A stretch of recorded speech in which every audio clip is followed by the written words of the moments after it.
join me in welcoming Rachel Roberts and Claire Goss for the Parent and Family Engagement Conference edition of Teach, Play, Love. Thank you, Tommy. Thank you, everyone. This is so fun for us to do. So today, I'm here with you, Claire, once again, and we get to have another podcast together. Another podcast, but today's podcast is not just any podcast, No. Rachel.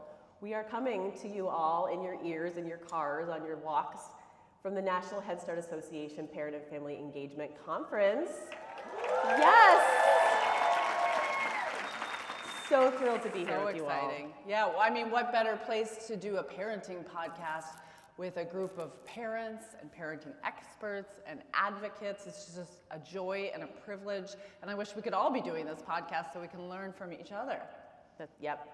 So today's topic, every month we have a different topic, and today's topic that we thought would be wonderful to share with our audience here in sunny San Diego is the topic of confidence. This is something that we think a lot about and talk a lot about, whether we realize it or not, as parents and educators. People think that confidence is the idea of gassing someone up, right? That someone's walking into a room and they're feeling great about themselves, might feel invincible. In fact, sometimes I think people even think it's a negative, like it's kind of like, oh, that person's really full of Too themselves. confident. Too confident. Yeah. But it's actually a really important and positive part of child development is what we don't talk about. So it's not about thinking that you're fantastic all the time, right? It's actually about everything that leads up to that moment. That's what confidence is, right? It's like it's a messy, sloppy mess. And as you see this quote, we have a quote on the screen for those of you who are listening at home. We've got a quote from Thomas Edison that says, "I have not failed. I've just found 10,000 ways that won't work."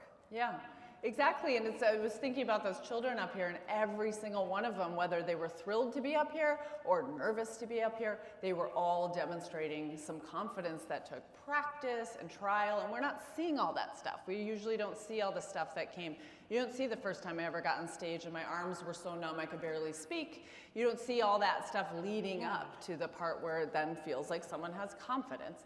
So it's really important. You cannot do anything else. It's actually beyond food, shelter, and those kind of basic human needs. The most important thing for human beings to have is confidence. But again, we're not talking about walking into the room and thinking people should be celebrating you for just showing up. This is a real belief in who you are, that you are capable no matter what happens. This is that even though I've failed 9,000 times, I feel like I possibly can still figure it out, and believing in yourself. And that comes from, as many people in this room know, but that comes from a whole bunch of work that the adults in children's lives do with them when they're young in these first 5 years, and then they develop this foundation to build upon. But it's not about, while this is very, very important, of course, it's not about just telling them how great they are. It is actually letting them have some of these messy experiences so they can figure out, I actually can do this, even if it doesn't go exactly how I want it to go. Yeah, we talked about when Rachel and I were discussing this topic this week and the weeks leading up to today's event, we talked about all that shakiness that has to happen before you're confident for something. Like if we had gone to the classrooms where those children were rehearsing that song, we all probably have an idea of what that looked like, right? It was probably shaky for them at first, and for the educators in that room as well, shaky. And what happened on stage was so beautiful, and it was just wonderful to see. And it's like any other skill you see anybody ever having, riding a bike, swimming, anything like that, taking your first steps. It's so shaky. Yeah, just can you imagine, I mean, everyone in this room has seen a child take their first steps, right? So they take their first steps and they fall. No one's like, I guess you're not good at this. You're just like, give up, just stop trying. I guess you're not gonna be a walker. You just keep going, you keep letting them try, and that's what we want for everything. When Tommy was talking, I was thinking about advocacy is like that. I mean, many of us in this room have been, whether it's state or federal, doing advocacy work, and it feels pretty nerve-wracking at first when you're first doing it, right? And then you do it, and you're like, oh, that wasn't so bad. And those are the kinds of experiences that help children, anyone, develop confidence. In fact, this is an issue that is so important to me, and I see so many challenges with it that I had the opportunity to write a few children's books around social skills, and one of them is called Beginners Are Brave. because, and I actually give it to a lot of adults because it's so hard for people to begin something because we're always looking at the end result, but the beginning part is where you build the confidence when it is that messy stuff. Yeah, so we're gonna talk all about today how to encourage that. You're not gonna leave today's podcast without having some good strategies in your back pocket. We're all about giving you as many tools as possible to help encourage skills in your children and help them grow and become the best possible version of themselves they can become. But before we dive into the strategies, we're just going to level set a little bit about what is confidence, so that we all kind of have a shared definition. So we're going to have a little slide come up on the screen here. Hopefully, if it doesn't work, we're going to roll with it. Just asking you all, oh, there's our Mentimeter QR code. If you wouldn't mind pulling out your phone and giving us your thoughts. As you're pulling it up, you can think the question you're going to answer is, what's a word that you associate with confidence? So you can, I think, maybe I'm overselling this, I think you can maybe add more than one word, but not at a time, so it doesn't come up as a sentence. But start with your favorite word in case you can't add another one. But we're really curious to hear the words that come to mind when you think of the word confidence. We've already talked a bit about what it is and isn't, but it is important to think about how we define it, how we consider that person's confidence. So therefore, oh, look at all these great words. Look at all these words. So Brave, strong, yep. Brave, Self-love. I love brave. I don't. This is why I need the glasses, I guess, right? I found a reason so I can read. When the word brave and strong are equally big, which means the bigger the word, the more of you have typed it in, right? Just last night, Rachel and I were talking about the word courageous. And I just love that word. Yep. It's what we call a juicy word at Bright Horizons. You do have to be really brave to be confident. And I don't think we give it enough credit, that aspect of it. And bravery doesn't mean you're not scared, right? So courageous kids, one of the reasons I was in a conversation with someone about being courageous, you can only be courageous if you have confidence and believing in yourself. But most of you have talked about risky play and why it's important to take risks, but it still has the word risk in it, right? So we were talking about, well, what are we aiming for? We're aiming for confident and courageous kids, and that's why you have to take a few risks. So thinking about those outcomes, what are we after here? I see self-love, self-esteem, bravery, some synonyms for assurance. I like that too. The assurance comes later. We'll talk a little bit about that. Yeah, empowered. There's some really fantastic words here.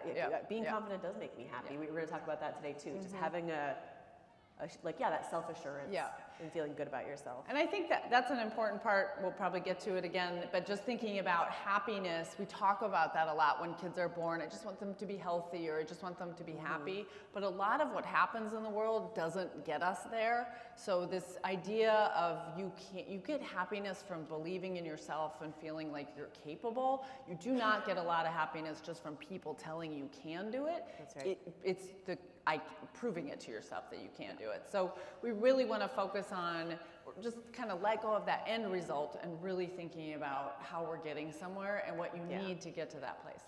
So we have all of your words that you associate with confidence. We're going to spend just a few minutes talking about what the researchers say about confidence before we dive into our strategies. So I'm going to mention a few different researchers in the next few minutes, as will Rachel, and I just want to let you know there's a slide at the end today that's got the books that all these folks have written if you want to take a picture with your phone. So if you miss someone's name, don't worry, we're going to reference it at the end.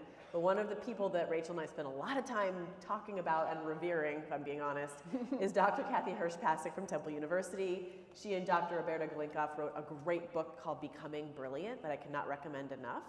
And they have this framework called the 6 C's. And the 6 C's are 6 things that young children need that are necessary for success in life. Necessary. And they've got the research to back it up. And these are skills, it's not like algebra or even literacy, which are both very important to know depending on where you're going in life. But these are skills that you need to be successful in a very dynamic, ever-changing world. My job did not exist when my kids were raising me. When my parents were raising me, excuse me. There's a goof up, our first one of the day.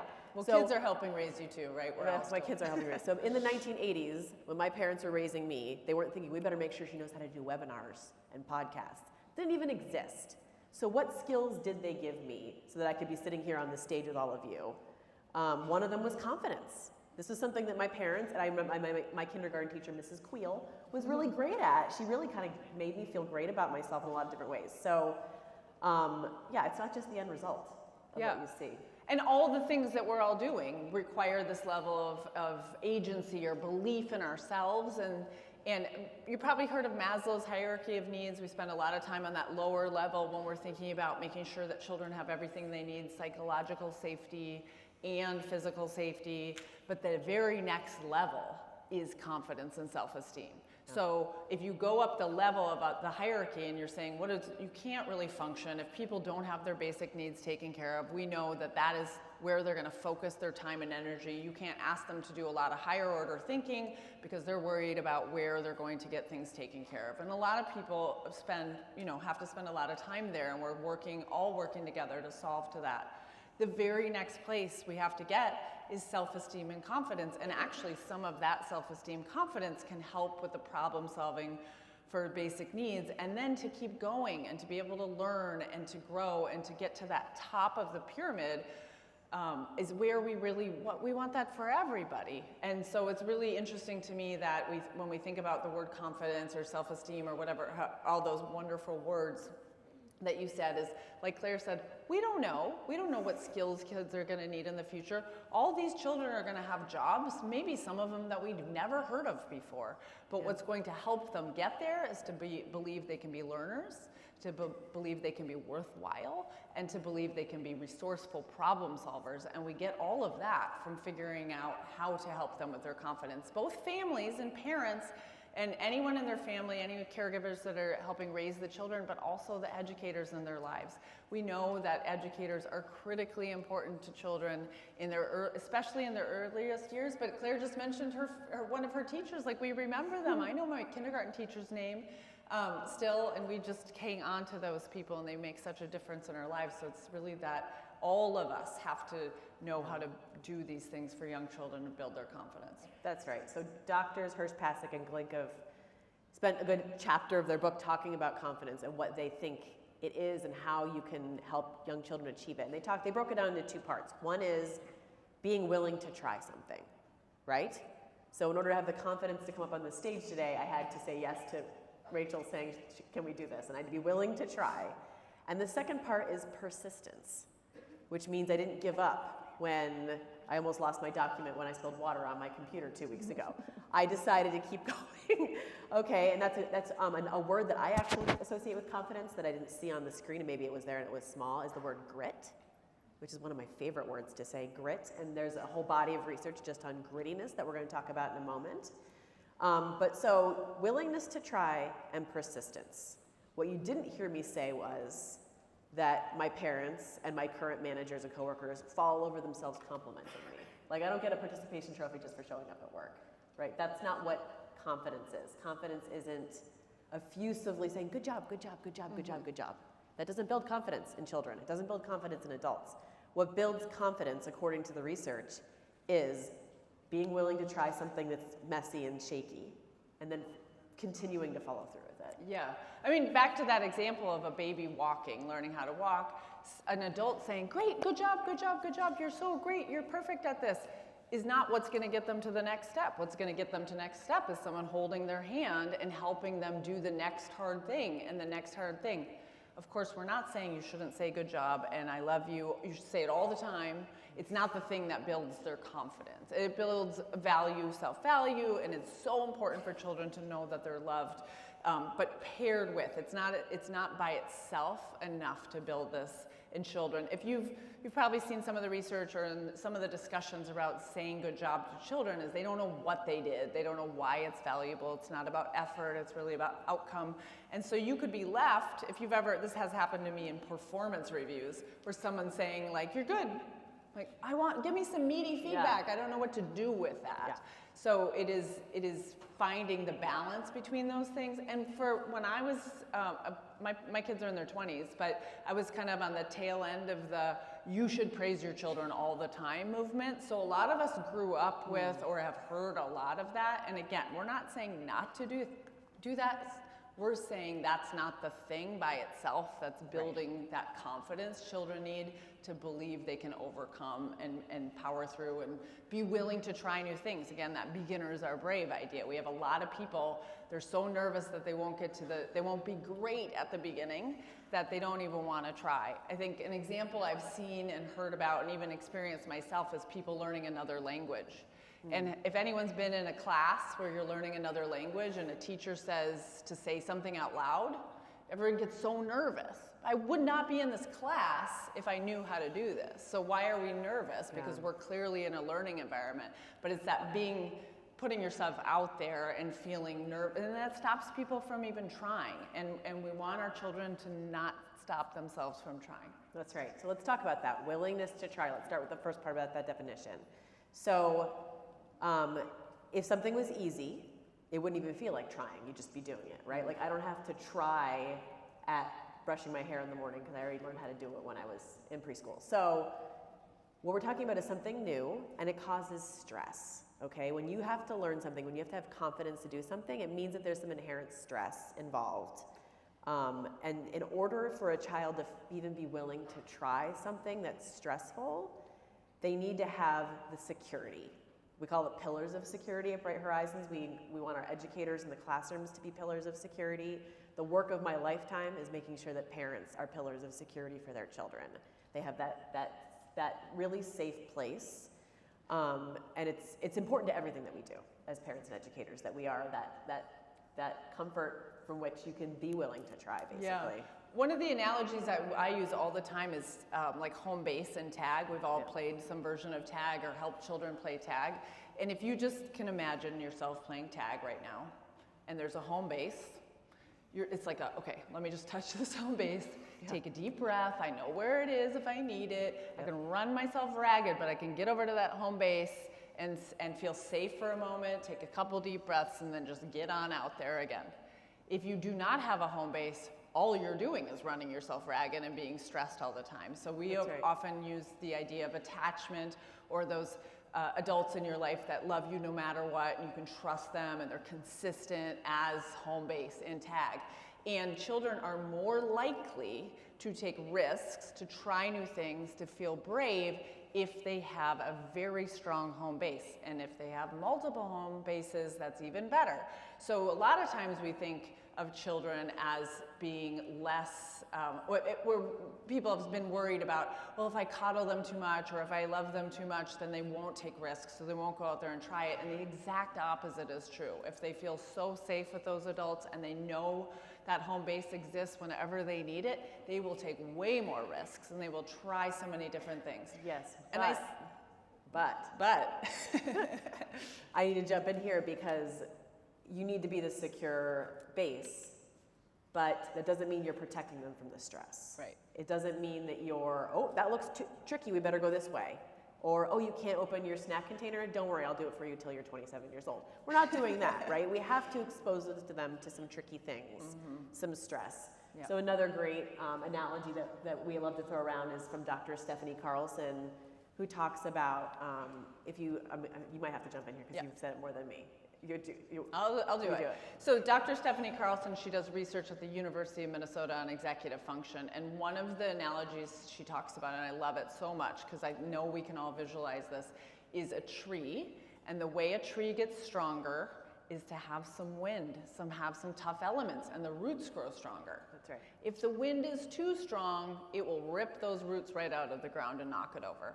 So that's the kind of level of stress we want, is it feels a little hard, it feels tricky, you have to take a deep breath, do your power posing, whatever it takes for you to do it, but you can do it. If it's too strong, it can knock people over. And we know, all of you, and we all work with families and children and have known them, and maybe have been that way in our own lives at some point where that wind was too strong for us. I want to mention that each individual child, and we saw that on stage too, each individual child has their own level of stress or fear or confidence in different things, and we should really honor and respect that. So while Claire and I, this might be something we can do, a lot of you would say, absolutely not, never put me up on a stage like that. And there's things you all do every day that we would feel really nervous about doing. So it is just meeting each individual where they are and honoring their strengths. Yes.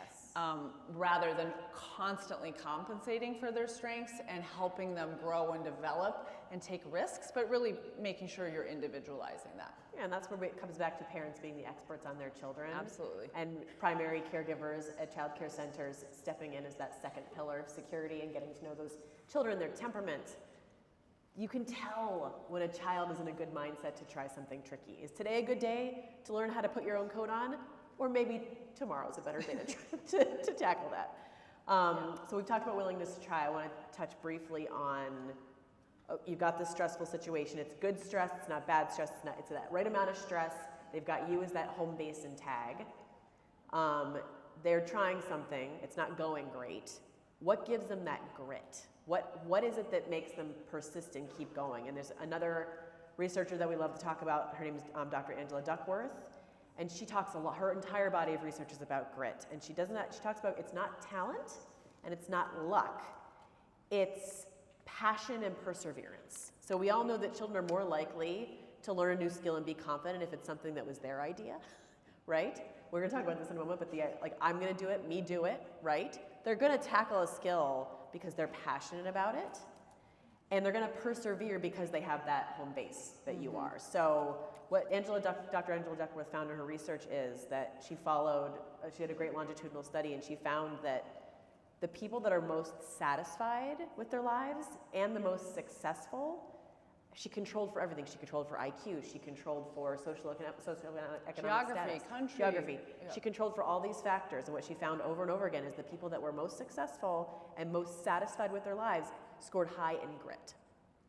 So if there's something that you can think about as a parent, if there's something you can think about as an early educator, as a person who supports early programming, this is a pretty good thing to think about, because that's what we're in it for, right? We're in it for these children to turn out to be successful and feel good about their lives. And without us, right? Like you were saying, my kids, as much as sometimes I wish they'd come home and I could do a lot of stuff for them, they are out there in the world doing stuff every day, and I hope that this is what they believe in themselves, that they can do it, even though it's hard. And sometimes they give me a call, which I absolutely love, if they're listening.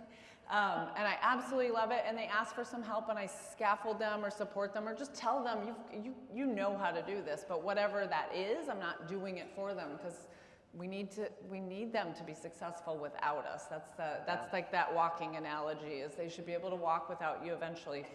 Yeah, we're putting ourselves out of a job. Yeah, and you want to turn what you say to them into their own self-talk. Because the things that you say internally to yourself, like think of all the times you've tried something new, if you're looking in the mirror or driving in your car or on transportation, whatever it is, and you're saying, I can't do this, I'm so scared, I can't do this. You're making yourself more scared and nervous while you're doing that. If you're saying, I can do this, it's only an hour of my life, whatever you're saying, you believe the stories you tell yourself. Yeah. And when children are little, we're the storytellers for them. And we want them to grab those stories about themselves and be able to say those stories to themselves long term. They will not know you were the one that told them those stories, but they will be able to build on them for life. So we want them to say, it's hard, but I can do it. Yeah. I don't know how to do it today, but I believe I have the skills to figure this out. I will try, I'm willing, and that's that grit. I like the word grit because it makes me feel of like hanging on to something, or like I'm gonna climb a mountain here, but I know I can get to the top. I've never climbed this mountain before. I might need some tools to do it. I might need some friends. I might need a break. I might slide down a little bit before I go back up. Might need a snack. Yeah, maybe a snack. Whatever happens, but I do believe there's a chance I can get up there. Yeah. So we're gonna that self-talk, we've already launched into the strategies. That commentary you're giving your children all day long, the observations you're making, I like to call it sportscasting with my own kids. That's what they're gonna hear when they're in college, when they're at their first job someday, and they're having a bad day at work, which we know will happen. So let's talk about some more things we can do. Now we're gonna move on to the strategies portion. So we're gonna launch another Mentimeter slide for those of you who are in the live audience with us today. So we put a few options on the slide. What are some things that we can do to boost confidence? We've given you a few options. You can check all that you think apply. And this is anyone in the lives of children. What are the things that they can do? We just gave you a few options. Again, you can vote for the ones that you think are accurate ways to help boost children's confidence, to build it from the start. and then to foster it and grow it and strengthen it over time. So the options on the screen are, the question is, how can you help children develop and build confidence? We've got focus on progress over the final outcome, encourage effort, let them try to do it myself, which is something we've all heard toddlers say, and provide choices when things are tricky. The votes are coming in. Yeah. I can see them on my end. We're going to share them on the screen in a moment. I think about when my kids were little, and I was really understood a lot of this, but knowing it and doing it are not the same thing. And especially when you're a parent and you do it all, you have all of the effort and focus when you're doing it at work and you're helping other people's children, and then you get home and you have all of your energy went to work, and you have your own children and they're asking you all these things and doing all these things. And I did a lot of self-talk, wanting to say, just get your shoes on, or just do this, or if you would just solve it like this. And then of course you have to do it for your own children too, is just telling myself, you are disrupting their ability to get through this, even though there's potentially, especially in the teen years, telling you how much they don't like that you're not solving it or not helping them. Yeah.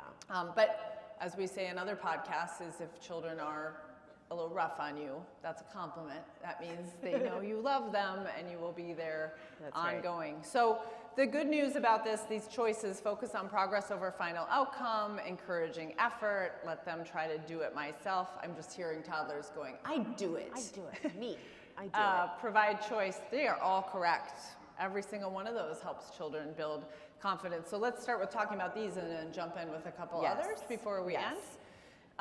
So first, that focusing on progress, right, is like this, I would use grades as an example, or test scores. Yes, it's important for children to succeed and thrive in things that they're good at, but it is about getting better. So if we just focus on the outcome, we decrease motivation to keep trying if a child is struggling with something. But if we're focusing on 5% better, or you learned a new strategy to study, whatever it might be, that's what's going to build their self-talk going, okay, I didn't get exactly what I wanted, but let me give this a shot again. And if at the end you're going to see these books that we're recommending in I think it's in Dr. Duckworth's books, talk a lot about that, is when you allow people to focus on their progress, how much better they end up doing than if you fixate on the end result. Yep. Another great one is stop yelling, be careful. When you see a young child doing something that's a healthy risk, obviously we're looking out for the hazards and anything that's potentially dangerous or destructive, but short of that, like, if they want to jump off the higher part of the playground structure today and they think they can do it and you're there to break a major fall, I mean, the yelling, be careful, shakes the confidence, right? You're not allowing that child to take a beat and assess the risk before you're jumping in and basically overlaying your fears on top of what's going on. I mean, how many of us have done when you see a child about to do something and that immediately tells them, like, oh, there's something here I'm maybe not capable of doing, maybe I should be worried. What should I be worried about? Is there some unknown risk I don't know about? Do I not have the ability to do it? All sorts of, I mean, they're probably not articulating all those things, but they're getting some of that. So just being cautious about, I've done a lot of, wow, like, let's turn this into, wow, look at you landed on one foot, or whatever happened with that, but you have to stop yourself and turn that into, like, you did it. And you know, I just was with a little 5-year-old the other day at the monkey bars, and she wanted to jump off the high monkey bars, and it was making me a little nervous, but I just put my hands up there and said, okay, let's give it a shot. And it's just kind of doing that all the time. So maybe she needed help, maybe she didn't. I'm there if she needs it, but I will not intervene unless she absolutely needs it. Yeah, so standing by for support, but not interjecting yourself immediately as soon as you see that something might be too hard for them. Let them try. Let them make those mistakes. Another thing that we love to do at Bright Horizons classrooms, and I do at home with my own children, is a great way to build confidence is to give those kids some tasks. Give them some chores, okay? 2-year-olds can sort socks out of the laundry. A 3-year-old or 4-year-old can sort them. They might not match. They might not match. They can find them and sort them. My youngest was, I think he was 3 and a half, was when I introduced him to the vacuum cleaner. You've never seen a kid so excited about anything. And I said, you're now in charge of vacuuming the family room rug. And he did a horrible job. And I had to redo it after he went to bed every single time. But didn't he feel like he was feeling himself with that vacuum. He was like, I am doing this big kid thing. I am contributing to this family. This family Correct. needs me. Yes, exactly. Yeah. Yeah, and I think the other thing we talk about this in our workplace too, is just breaking things up into small little goals. So maybe the tying shoes to get out of the house, and that can be a hard one on families because you just need to get out of the house. So like maybe they can get the laces in the bunny ears, or maybe they can slide the shoes on. They don't have to do the whole task. So breaking it up so there's some achievement along the way. So think about all the things that you want them to do. And we were talking about process, product, effort, and I would just really emphasize that is try to avoid anything that everything has to look the same. Because all that is doing is having a child think that there's one way to do this right, and I will follow this model. No creative thinking on my part necessary. I don't have to problem solve. I don't have to try. I don't have to process really anything. I can just follow these 3 steps and it will look like what the adult in my life wants me to do, and then I'll go do something I actually want to do. But if you allow it to be messy and process and think, and what do you want to do? Or what are you interested about doing it? They get all that through that experience. So you don't have to kind of use up their time to do something that's really about the product, when you can use their time to do something that's about the process, which is where they really thrive. Yeah, and that's where the learning happens, right? Another thing that I love to talk about is role modeling, which you all are doing every single day, every single minute, whether you realize it or not. But role modeling, specifically making mistakes and recovering from them. If you make a mistake with something in front of your child, and I've been through this, I've been down this road and back again as a mother, as a professional, just focusing on that accountability, saying to your child, I goofed this up. I'm feeling crummy about it. I'm going to take a deep breath, and I'm going to keep trying. This could be anything from like missing a deadline at work and telling your kid about it that night at dinner, or like you dropped the entire pot of spaghetti on the floor. Maybe that's something that actually happened in my house recently. And I had to own up to the fact that I'd wrecked dinner, and I am mad. I'm feeling angry about that because I just cooked this and now it's on the floor and it's got dog fur in it because the kid didn't vacuum the floor like I told him to vacuum the floor. You see how this all connects. But my child gets to see me recovering from that mistake that I made that was just an accident, and then saying, we're going to move ahead. And that's what we're talking about today. It's that confidence that we're trying to get our kids to have. Yeah. So maybe we should all take from this that just drop some dinner on the floor and see what happens. I think the other thing I've used, and I've used this a lot with older kids too, but we do a lot of like, what do you want to be when you grow up kind of questions, very yes or no kinds of questions. And I think the answers to that are pretty adorable. So I definitely ask those questions myself.